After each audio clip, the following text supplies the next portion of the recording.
Encetem la nostra tertúlia de joves polítics. A més, també volem tindre feedback amb vostès.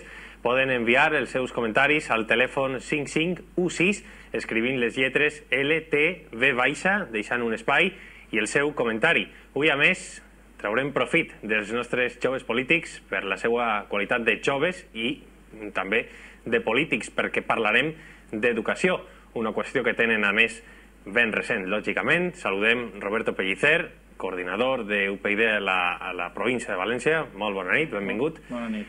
Donem la benvinguda per primera vegada a Pablo Carreras, de Noves Generacions, del Partit Popular. Bona nit. Molt bona nit. També està amb nosaltres José Manuel Sanz, coordinador de joves d'Esquerra Unida al País Valencià. Bona nit. Bona nit.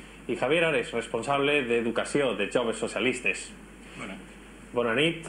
A més, una persona també ben entesa i ben documentada sobre la qüestió primordial que tractarem avui, a banda d'altres temes d'actualitat, si és que dona temps, però teníem una assignatura pendent, mai millor dit, amb l'educació, i voldríem abordar-la en esta nit de dijous, tot i que la resta de coses tampoc ens dona treva.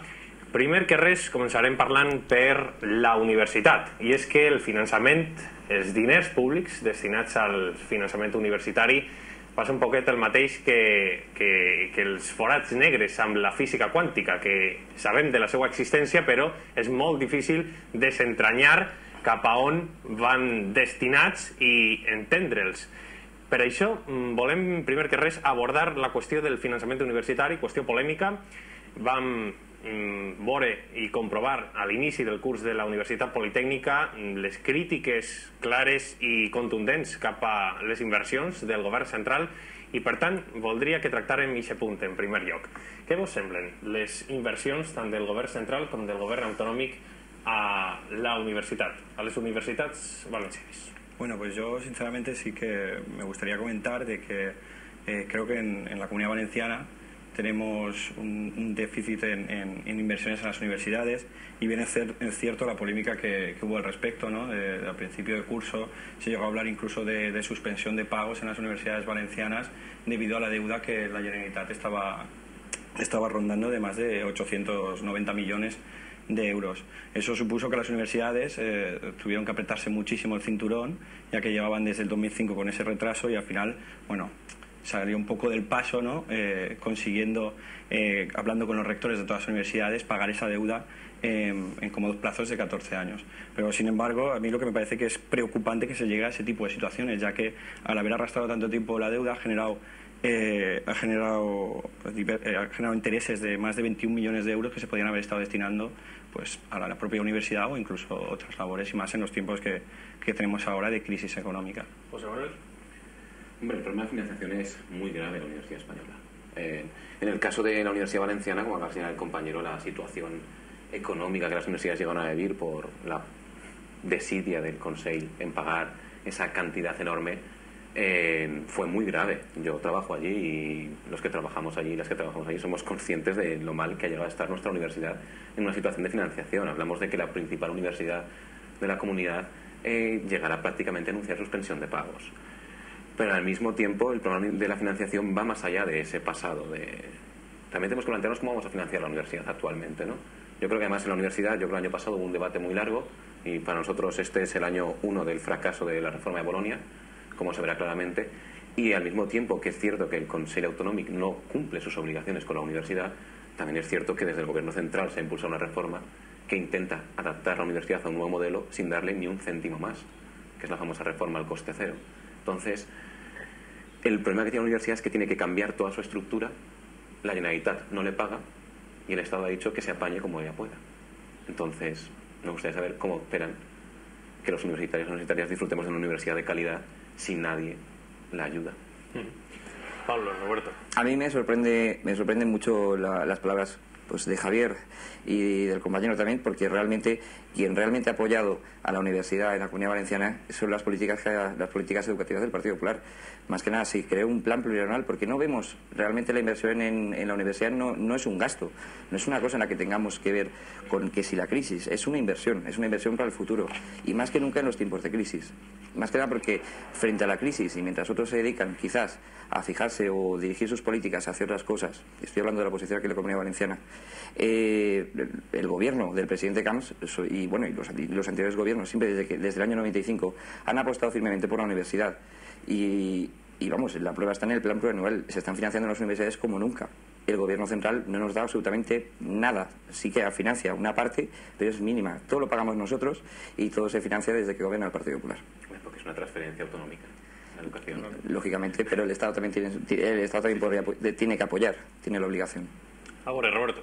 Pues en materia de las universidades pasa como el resto de la educación. Al final se pretende tener una educación de calidad sin invertir lo suficiente en esta materia. En la universidad, concretamente en la Universidad Valenciana, bueno, pues ahora el Consejo ha impuesto una serie de recortes en el gasto, que lo cual no me parece mal. Lo que sí que exigiría tanto del Consejo como de las universidades es una mayor transparencia en la forma de gestionar los fondos, así como del Consejo recriminar o exigirle unas mayores aportaciones a lo que es el sistema educativo a nivel universitario.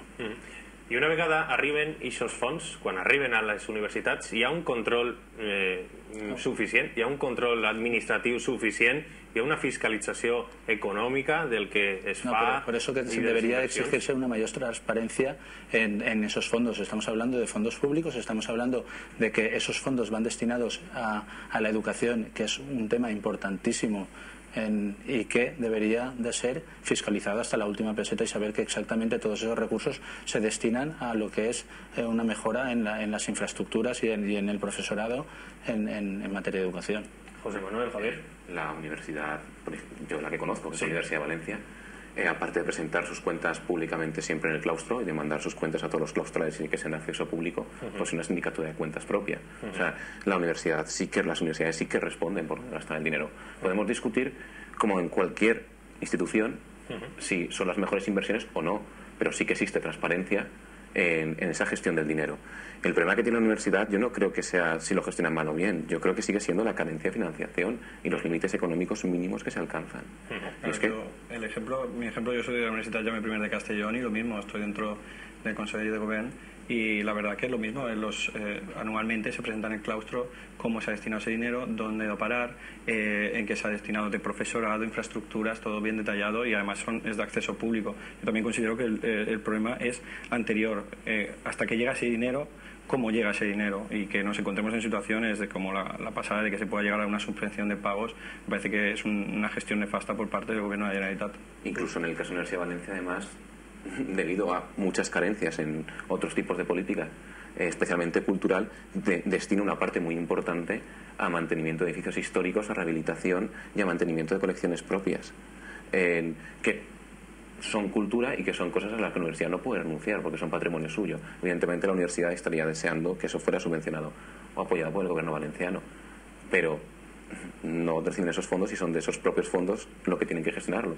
Entonces, yo creo que las universidades sí que demuestran una capacidad de gestión bastante adecuada y bastante transparente, no se meten nunca en otros problemas. Lo que dicen las universidades es que necesitan más dinero, porque cada vez hay más alumnos, cada vez hay más demanda y cada vez hay más necesidades.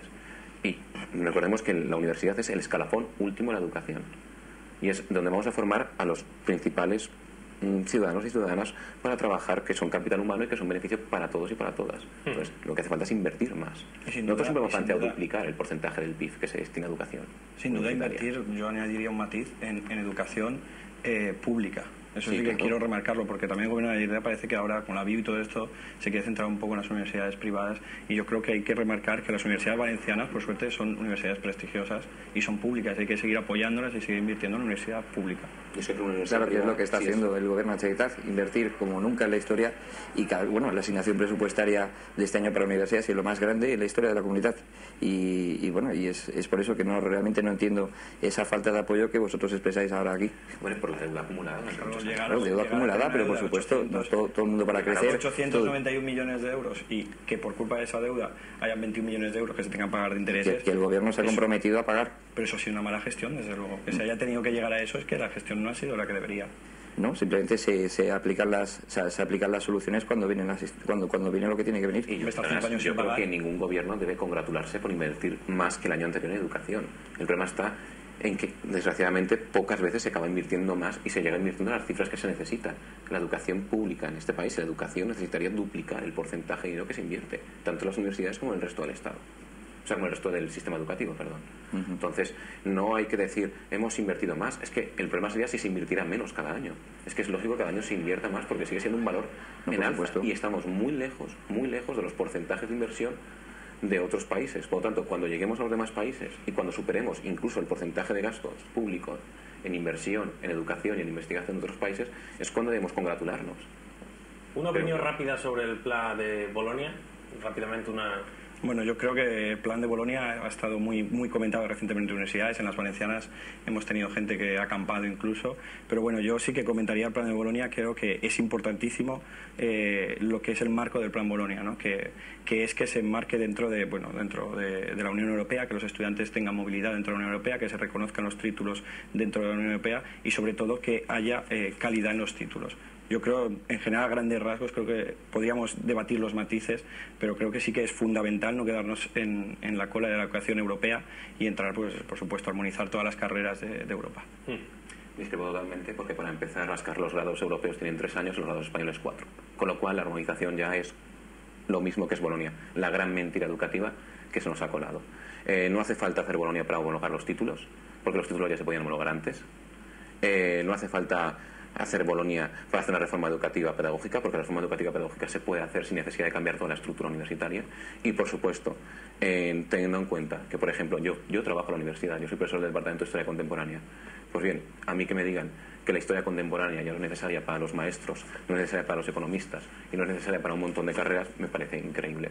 Y que las asignaturas y que los estudiantes cada vez y las estudiantes reciban menos formación, no creo que conduzcan mejores profesionales. Entonces, es una gran estafa y yo creo que en un par de años, 3, los que la han impulsado tendrán que responder por ella ante la sociedad. ¿Vuestra postura? Pues nuestra postura es totalmente contraria a la vuestra, más cercana a la de Javier. Una reforma era necesaria. Una reforma, además, que va mucho más. Es decir, ya no solamente se trata con el Plan Bolonia de que salgan licenciados o diplomados de las universidades, sino que salgan profesionales, que eso es realmente lo que se buscaba. Por eso la homologación de títulos, la movilidad, es que es toda una serie de ventajas. Es una serie de ventajas que vamos a disponer a partir de ahora y que, por cierto, la aplicación de Plan Bolonia en la Comunidad Valenciana va a buen ritmo, a pesar de la falta de apoyo que tenemos también a nivel estatal para esta materia. Pues desde UPyD estamos a favor de lo que es el espacio común europeo. Lo único que pasa es que este último plan de Bolonia pues se ha tergiversado desde que fue el primer plan, ¿no? Al final hay titulaciones que se han quitado de ese plan inicial, cosas que pues no tienen mucho sentido. Algunas sí que tienen sentido, porque desde luego pues en cada país... ¿Per què esteu a favor? Per què estem a favor? Pues perquè permetís aquesta possibilitat de que n'hi hagi aquesta comunicació entre els estudiants en les distintes universitats, però sobretot perquè que pugui establir aquesta competència sana que n'hi hagi en les universitats. El problema és que al final aquesta possibilitat que tinga cada universitat de no perdre aquesta seva autonomia ha produït que aquest pla de Bolonia al final no siga el que tinga de ser. Una opinió sobre l'estat de la FP. L'estat de la FP, sí. Bueno, en un principi això està considerat com algo residual, no? Sempre s'ha tingut aquesta consideració de que el que no valia per estudiar tindrà que anar a FP, no? El que valia bé i el que no, pues a FP ja veurem. Nosaltres tenim la consideració de que n'hi hagi una reforma profunda, que estiga l'escolarització obligatòria fins als 16 anys, però no 16 anys anant precisament a l'ESO o al col·legi, sinó que ahí dins estiga el que és la FP y que esa FP te permitís después el acceso a la universidad. Yo estoy de acuerdo con Roberto en la consideración que recibía la formación profesional, sobre todo, y esa consideración la recibía sobre todo pues antes de con los gobiernos socialistas realmente. En la Comunidad Valenciana hemos pasado, por ejemplo, en el año 95 solamente se disponía de una oferta formativa de 98 ciclos educativos de formación profesional, dices, la oferta era bastante menor. En estos momentos contamos con 1.118. Es un aumento con los gobiernos del Partido Popular de un 1.040%. Ha conseguido también que los alumnos por primera vez en la historia aquí en la Comunidad Valenciana sobrepasen a los que optan por el bachillerato. Es una formación profesional que, aparte en tiempos de crisis también, ofrece pues un amplio espectro de posibilidades de trabajo que quizás mucho antes no teníamos. L'últim informe mundial sobre PISA, l'anomenat informe PISA, no ens deixa gens bé. De fet, coneguem pocs informes mundials que deixen bé als espanyols. m'agradaria abordar la qüestió d'una manera més global, enfocant també la situació cap a la primària, cap a la secundària, quin és el problema. És el problema el nom de PISA, que ja de per si ja anava a eixir tort la qüestió, anava ja a eixir. Quin és el problema estructural en quant a comprensió lectora, nivell de matemàtiques, etcétera, etcétera? La educación española está un poco como la torre de Pisa, ¿no? Está un poquito tumbada. Y más cuando tú te planteas que es hacer una reforma empezando desde la universidad en vez de empezar desde la base. Yo creo que es evidente que existen unos déficits tremendos en los planes de estudios desde primaria, secundaria hasta la universidad. Y yo creo que las personas que han trabajado en los distintos espacios siempre te lo comentan, ¿no? Y siempre te comentan que el problema que tenemos es que además históricamente vamos perdiendo. Cada alumno y cada alumna nuevo tiene menos conocimientos y está peor preparado que los anteriores. Es una cosa que asusta, ¿no? Ahora hemos decidido convertir la universidad en un instituto y no sé cuándo convertimos la universidad en una universidad. Pero, no sé, nosotros por ejemplo siempre hemos planteado, ¿no? Es cierto que tenemos... la reforma educativa tendría que buscar, aparte de un nuevo modelo pedagógico, un modelo de mayor implicación de los alumnos, un modelo de mayor cercanía a los alumnos y un modelo, por ejemplo, siempre hemos dicho, no entendemos que estemos los últimos en matemáticas, pero supongo que estemos los primeros en religión, que es una cosa básica para formar profesionales. Si hubiéramos cambiado el plan de estudio y hubiéramos hecho una política educativa real, que al final siempre es la misma cuestión. ¿Cuánto invertimos en educación y cuánto invierten los demás? Esa es la pregunta. Vos demane una última intervenció a propòsit de la tan comentada autoritat del professor, això de que ara siga poc menys que el professor qui hagi de demanar permís, hagi d'alçar la mà per a parlar en un aula. Fins a on s'hauria d'arribar en esta qüestió, Roberto?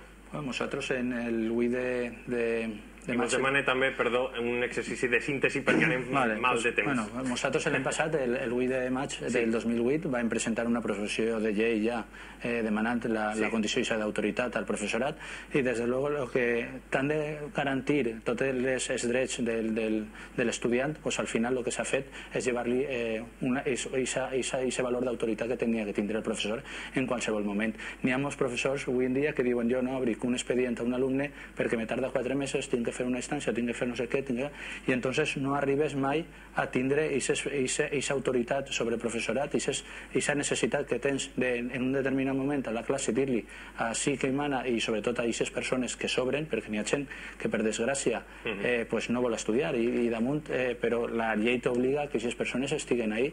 Això se converteix en una càrcel. N'hi ha que dotar aquesta condició i des d'aquest partit, des d'UPyD, totes les garanties para que se recupere esa autoridad. Pablo. Claro, desde el Partido Popular es la misma postura. Aparte del conseller Alejandro Fondemora, el titular de Educación en estos momentos en la comunidad, es un firme partidario también de recuperar la autoridad del profesor, también de inculcar los valores también del mérito, del trabajo y de la responsabilidad entre los alumnos, que es lo que se trata. Para eso se creó el Plan de Prevención de Violencia Escolar, que contempla todas estas medidas que desde la Consejería de Educación de la Comunidad Valenciana se están aplicando en este menester.